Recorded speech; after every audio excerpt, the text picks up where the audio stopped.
Praise లాడమ్మా. మీ పేరు? పద్మావతి. పద్మావతి. మరి మీరు ఒక మంచి గృహిణిగా, ఒక తల్లిగా, ఒక మంచి దేవుని భక్తురాలుగా మీరు ఎంతో జీవితాన్ని చూస్తున్నారు కదా.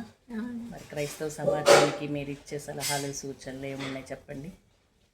మంచిగా ప్రార్థన చేసుకోవాలి, దేవునికి నమ్మకంగా ఉండాలి, దేవుని యందు భయభక్తులు కలిగి జీవించాలనేది అందరి ఆశ.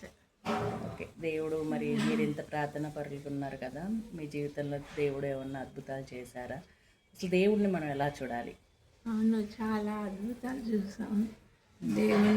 దేవుని యొక్క శక్తిని ఆశ్రయించిన వాళ్ళకి దేవుడు ఏ మేలు చేయక మాండన్నాడు కదా. ఆయన పాదాలు పట్టుకొని ఆయన పాదాల ఎదుట గోజాడి ప్రార్థన చేసుకొని ఆయనకి నమ్మకంగా జీవించినప్పుడు దేవుడు గొప్ప కార్యాలు, అద్భుత కార్యాలు జరిగిస్తాడు.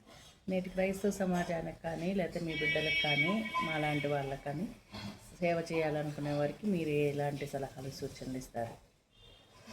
సేవ మంచిగా నమ్మకంగా చేయాలి, స్వార్థం లేకుండా, మరి ధనాపేక్షలు లేకుండా, మరి నమ్మకంగా చేయాలి. అందరూ నమ్మకంగా జీవించాలి. ముందు ప్రార్థన చేసుకోవాలి, ప్రార్థనలో ఎదగాలి.